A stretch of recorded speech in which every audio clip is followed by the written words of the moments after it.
Welcome back to That Dad Guy. We are on an adventure today. There's my niece Serena. There's my sister Carolyn. And we are going to a new place here in Moncton, or at least new for us. They started in the Moncton market and they have opened their own shop, so we are going to try it out. Now, just to give you a little glimpse of what Moncton is like, there are three major streets that go through Moncton that kind of break up our downtown. We have Main Street, which is the business quarter. You have all the nightclubs, the festivals go on down there. It's right by the riverfront. Then there is a northern parallel street called Mountain Road, where you're going to find all your franchises, your eateries, things like that are all going to be on that road. And then right down the middle parallel is St. George Street. That's our urban quarter. It's gone through a major redevelopment lately, and some of the older shops have closed down or gone out of business, and new things have popped up in their place. We've got specialty coffee stores on that street now. We have vegan restaurants. We have homemade donuts, homemade ice cream on there. But today we are going to a chocolate shop, which is just off of St. George, right next to Victoria Park on Weldon Street, LaRouere.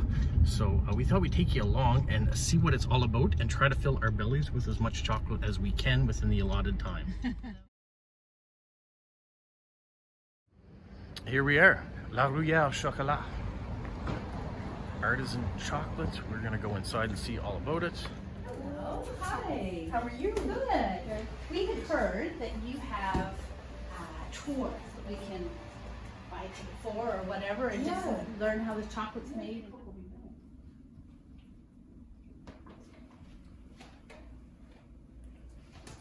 From all over the world. We actually have our bean bags on the roof that you can see. Oh, those are the beans. Those are the Exactly. bags where all the chocolate, the cocoa beans come in. So they typically come in about 50-kilo bags. Wow. So they're quite large. They're usually about this big. It kind of takes two of us to move them. But once we get the beans, we sort through them. We pick the best ones, and then we roast them just behind this room. Yeah. See, it's a bit harder to see in the back, but So just the two of you. Robin and her partner Andre are the owners. Oh wow. And so I'm their employee at the moment.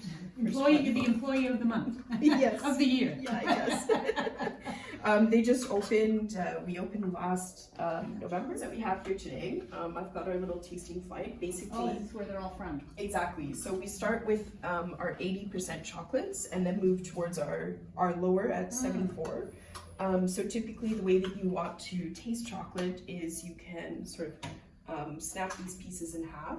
It gives a really great smell sort of where you snap it. And then once you've done that, you sort of take a piece, you put it into your mouth. You don't shove it in your mouth. It's good to sort of let it melt. You'll start to get the flavors that really come through. And then it's always good to keep a little piece of the chocolate so you can come back to it a second time.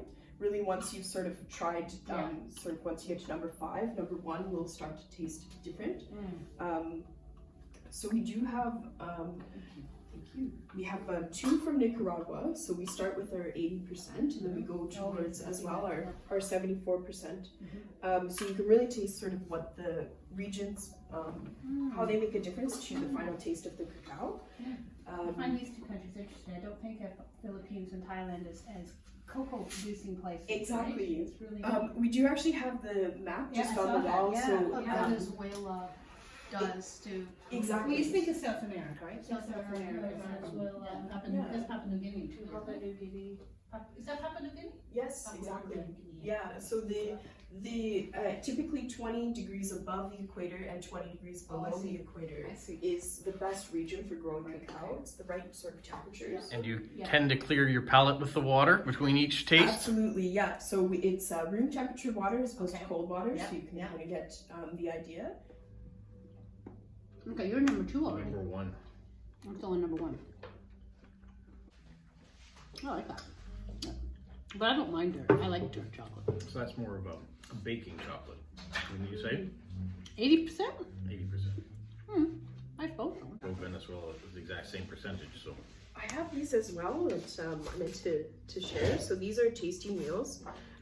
that can go along. Oh, we can say what we think. Exactly. Sometimes there's a flavor that you can just picture in your head, but you just can't quite get sort of your Oh, it's finger not, on. look at that detail for that.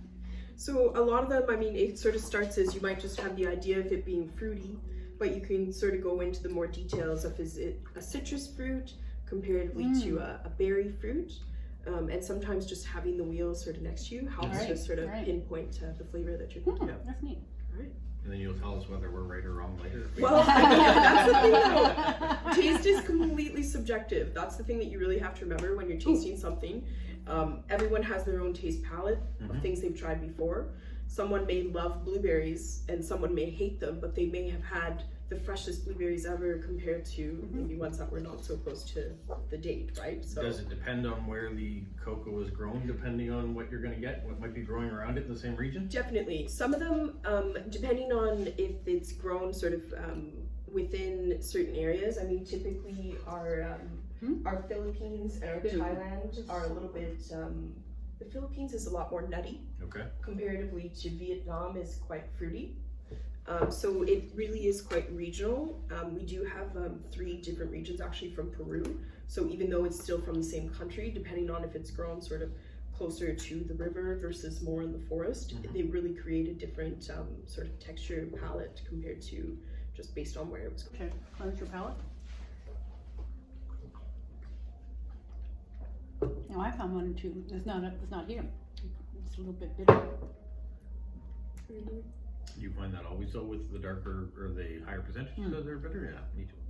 That's why they're used for baking. So, yeah. So 74% we're going Okay, to we're going to Papua New Guinea. Papua New Guinea. I'm going to switch more. I'm already on 3. You're already in 3. You're looking at us. All right, Papua New Guinea. So far, I like that one best. Now, maybe because I am more a lower It's got percentage than a higher percentage dark chocolate now. That's like sweet. This Yeah, is it's a lot sweeter. sweeter. This is nutty. But there is no nuts in any of the chocolate here. There's a nut-free No. taste. Almonds, hazelnut, pecans, cashews, peanuts, or walnuts. Like it. Possible. Like a But they're like not in the chocolate. It's nut. a nut-free zone. Nut-free zone. like a nut powder sort of that they put in there. I don't think so. You're trying to make it a nut zone. It is not a nut zone. And how do you get that? Maybe it's Because she Grown said next to maybe it's grown close to plant stuff. That's what she was saying. Get different tastes. Or maybe your palate. I love perceive maybe nuts a we're, lot maybe more. we're nuts. You're happy. Well, I like that one. That's Papua New Guinea. That's 74%. Let's go to the Philippines. It must be good chocolate. You just want to eat it all. I really like that number 3. Number 3 was great.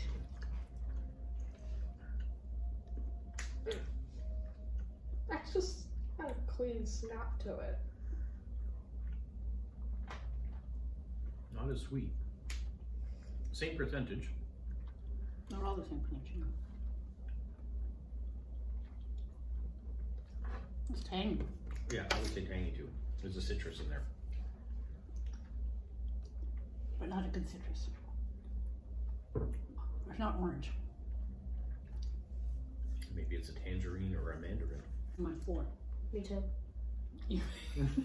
Your 1, 2, 3 is all good. No, I like number 3 the best. Moving on to number 5. All right. Which, are you drinking out of my water? Or are you I'm drinking of this Okay. glass that's closest to me. Okay. And then when I finish that, I'll move on to your water. That's bitter. Number 5, so we're in Nicaragua. I'm still eating number 4. Ketchup. I don't think there's any ketchup in these. Okay, so. Well, it's tomato. What kind of ketchup? I like that one. You like it? Oh. I like number 3 better. No, all right. I'm on number 6. No, you're not. Now you're number 5. Right.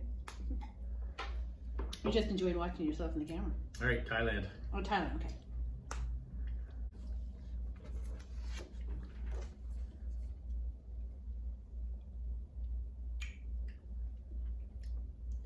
I don't know. Doesn't jump out. I like number 5.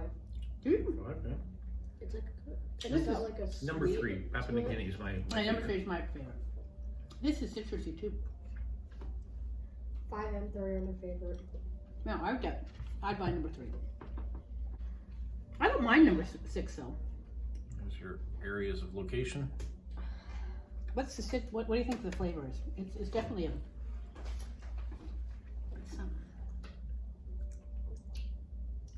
It's fruity. But which fruit? Where that comes through. Yeah. But yeah, it's. I'm glad you found a favorite. That's Yeah. good. What's your most popular? What seems to be running out of the store?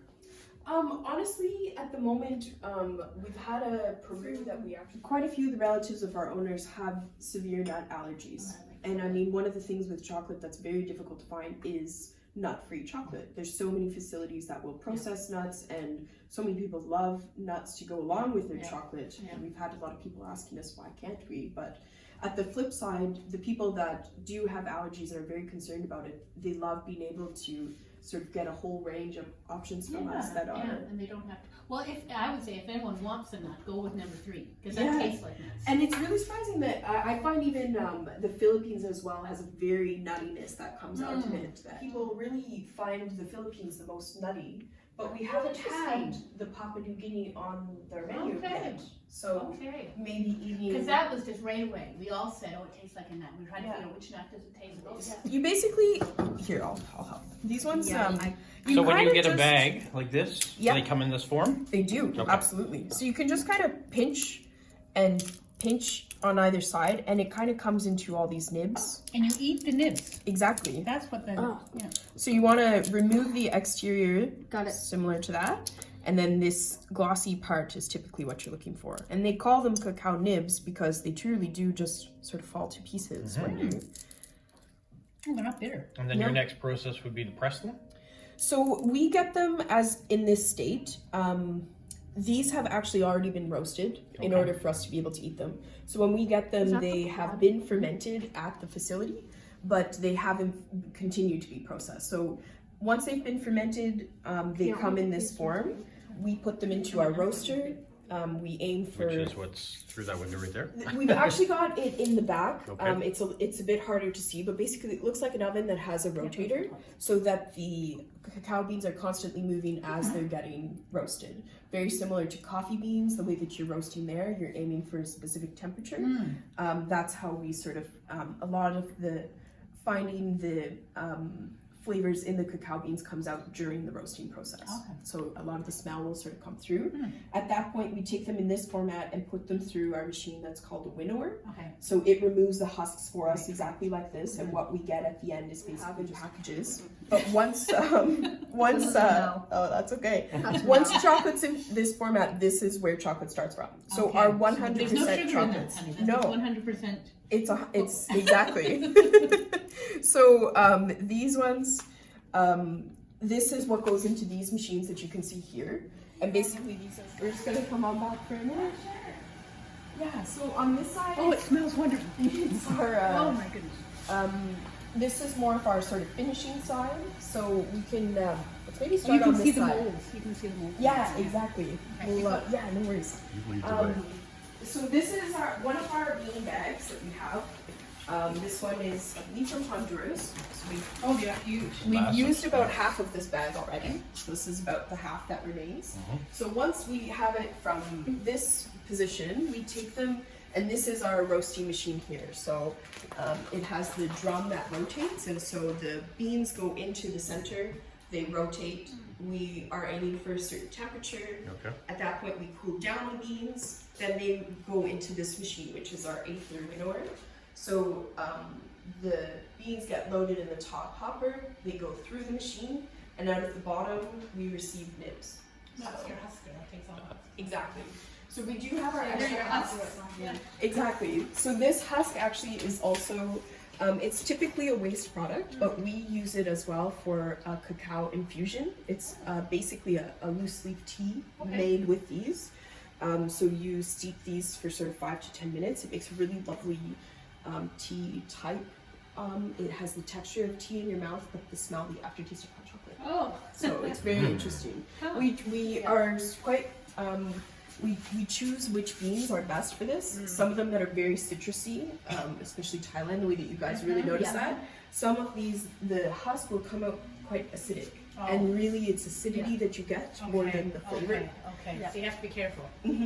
So once we have the nibs, they're sort of in our bins here. We have each of our regions. They enter into these machines. We slowly pour them in. And inside these machines are large grind wheels. So each one, it's stone to stone. The grind wheels go as like this as the machine rotates this way. And that grinding action will happen for at minimum 20 hours to sort of begin to turn it into liquid. Our two owners actually are originally musicians. Oh, okay. And I am they, myself, actually. that's amazing. Robin is a viola player and Andre is a composer. So they came to chocolate through their love of chocolate and traveling around the world. Are they from the Moncton area originally? Yes, Andre are. has grown up here. Robin has moved here from Vancouver. That they really wanted to commit to trying to make chocolate. They kind of said to themselves, well, how hard can it be? How hard can this be? When you actually get into it, it's definitely a lot harder than you think. So they sort of started producing chocolate at home. They were at the Dieppe market for quite some time. I remember their sign at the Dieppe market. Yes. And so once they were able to sort of get this facility as well, we've had a lot of increase in production. So these larger machines allow us to do bigger batches at once.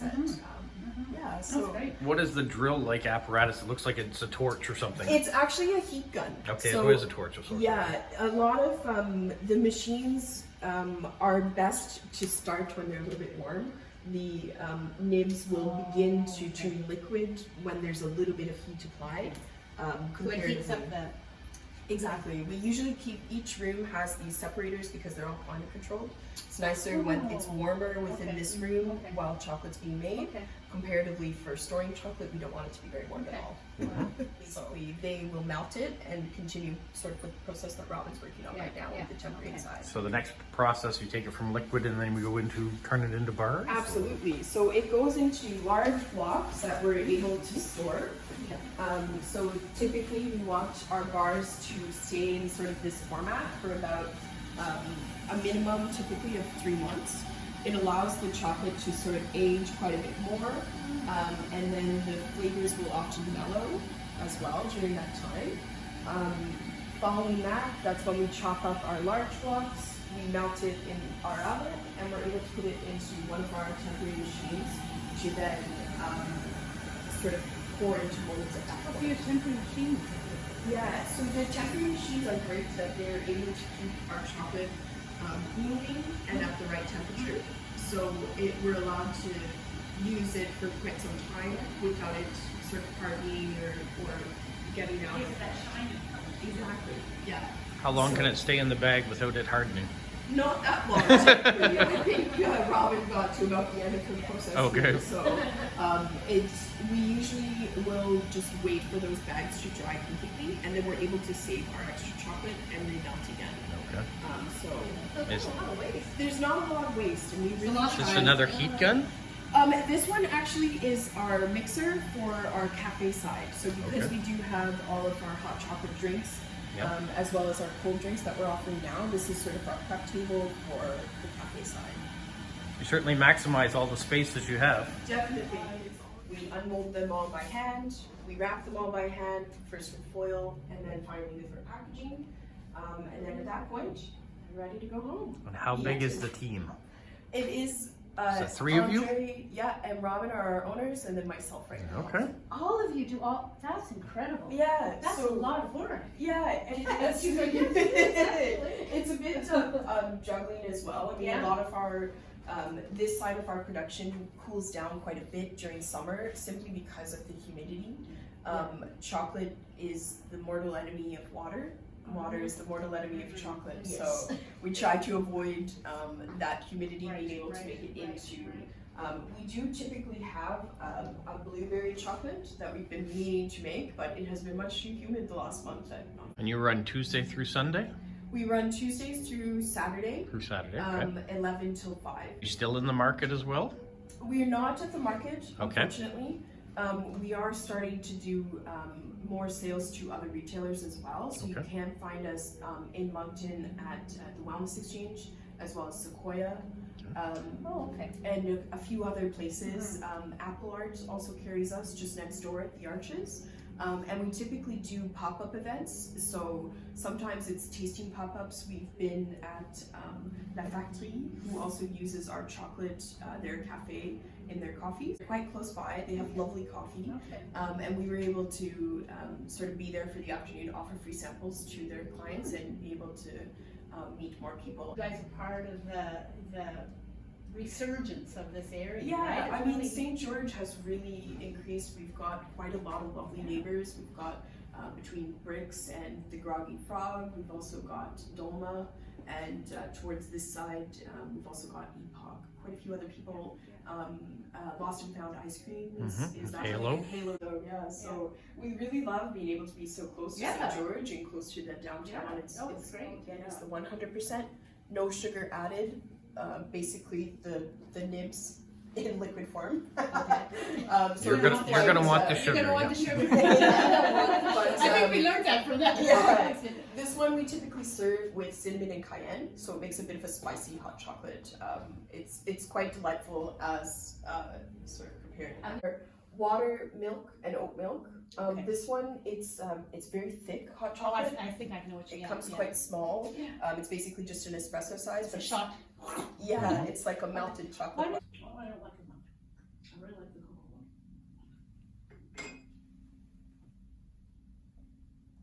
That's cool. Actually, you don't often have a chance to have a taste and see how it's made and see where it begins, and I think it's a really good destination for a visit. Yeah, well, that's what we think. So yeah, it's so wonderful. nice to hear people say It's that. wonderful, yeah. Yeah. Thank you to my sister and to my niece. We're enjoying some hot chocolate over there that we have to go. We got a few chocolate bars too. It was a great experience. I really appreciate everyone letting us to come in and see the process of making the chocolate, and Emily for giving us the tour around.